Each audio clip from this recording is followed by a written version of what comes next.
Shabbat Shalom and Chodesh Tov.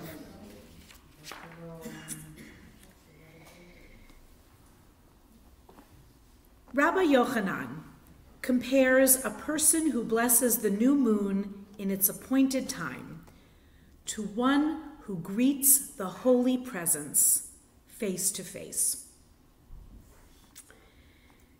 It is Rosh Chodesh, and once again I am in awe of the brilliant mathematicians known as our ancestors who put this calendar together.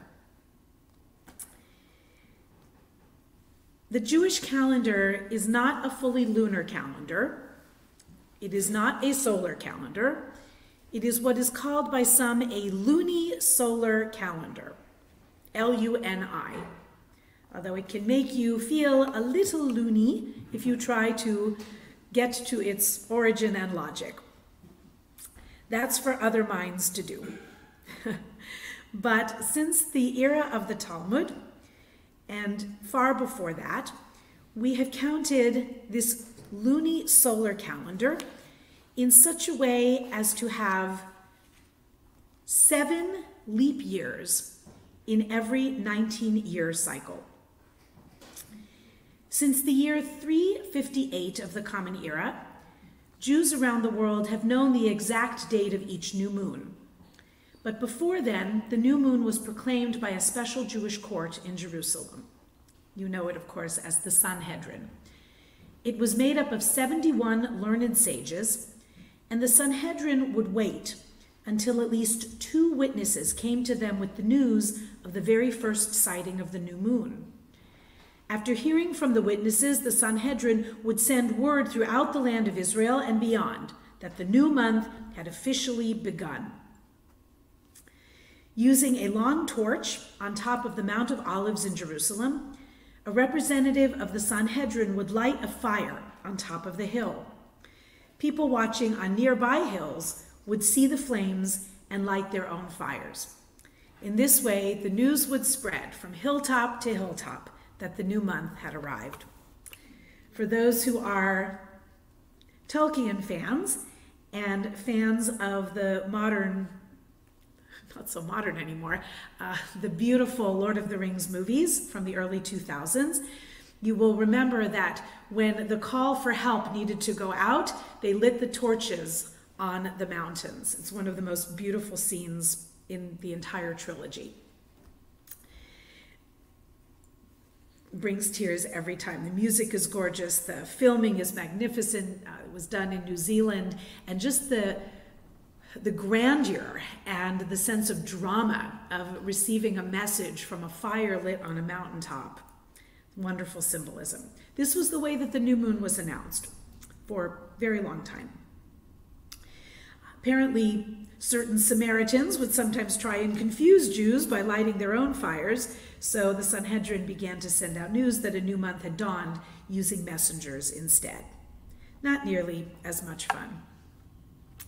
In fact, it's been suggested that the very first commandment given to the Israelites, we often say the first commandment of the Torah is be fruitful and multiply. Very good, extra dessert for Pablo. But in fact, the first commandment, reading closely, given to the Israelites is in Exodus chapter 12. Verse 1 and 2, saying, "This month shall be for you the beginning of the months. It shall be for you the first of the months of the year." Every month, Jews around the world recite a beautiful prayer in very traditional circles, early in the cycle of the new moon. It's usually said following the first Shabbat after Rosh Chodesh, and it's called the Kiddush Levana, the sanctification of the moon prayer. It's beautiful. Compares the Jewish people to the new moon, which is renewed every month. It's very poetic.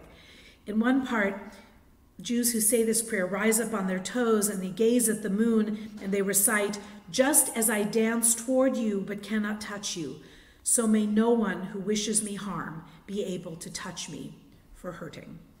Under the light of the moon, Jews turn to one another and say specifically, "Shalom Aleichem," peace be with you. It's apparently a very powerful moment that can remind people of the moon's beauty and help each person appreciate afresh the world that is created.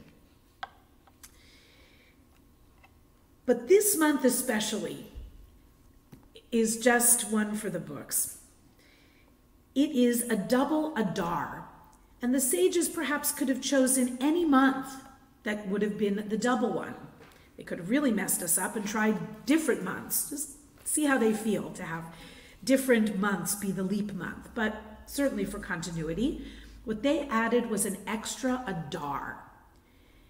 And as I mentioned last night, even when we have a double Adar and Purim is celebrated in the second Adar, we don't wait for Adar 2 to say our joy should increase. In fact, we say it at the beginning of Adar 1. It's a double portion of joy that our sages knitted into the Jewish calendar. What a concept. There's a concept in Jewish life about 60. The number 60 is significant. In Jewish law, something that is undesirable becomes nullified and transformed when outnumbered by a ratio of 60 to 1. It's called a bitul b'shishim, nullification through 60, in vastly oversimplified terms.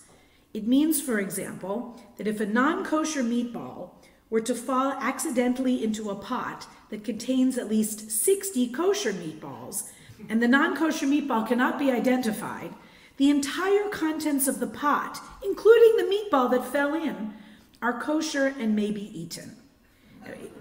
Actually, it's more complex than that, but that's the basic idea. So it's the idea of nullification by 60. Something previously not kosher is transformed into kosher. Much better than wasting the food. And the Lubavitcher Rebbe tells us that the 60 joyous days of Adar in a leap year also have the awesome power of nullification through 60. This period of 2 months of joy, wherever we can find it, has the power to nullify the negative or the unkosher aspects in our life, the stuff that doesn't feel so good, that doesn't fit. This kosher really means fit or appropriate. That's why it can be applied to more than just food. That with this, really what he was identifying, not Rabbi Schneerson, but the first Lubavitcher Rebbe to whom this is attributed, really was talking about the power of positive thinking long before that was best-selling. These period of 60 days can transform us if we really dig deep, transforming things that aren't so good in our lives into good. We need to plug into the joyous energy found with this gift of time, because that's really what it is. An extra month? What a concept. And this year it's an extra month with our extra day in February. An extra day. Anyone can do that. But an extra month, that's remarkable. It's a gift of time. We all say, if I only had more time. Look at this gift of the month, a full month of the Jewish calendar, which means by giving it to us that Passover is always in spring and Sukkot is always in fall and Hanukkah is always in winter. It's pure genius. But if you think of it as a gift of time, go away from today thinking, what would I really do if I had a little extra time? And maybe we can give a little extra tip of the kippah to the ancient sages that gave us that gift. When we look at the moon, it is the mirror of the Jewish people and has been for so long. It waxes and wanes, and the moon reminds us that strength is rarely static. There are times when nations and people are strong and times when they are weaker. The changes of the moon remind us that even when we're down and hopeless, change, please God, is around the corner. But the moon also reminds us to be humble, because even when we think we're on top, things can change pretty quickly.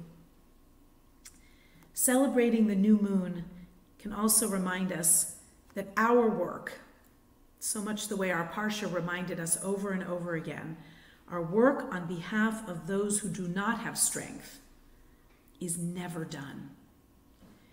Maybe we take a little bit of extra time this month to reach out to someone who isn't feeling too strong.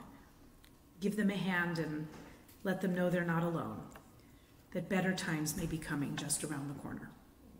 We have the power to make that so. Let's use this leap month for good. Please have a joyous Adar. May peace and strength continually be yours. Shabbat Shalom and Chodesh Tov.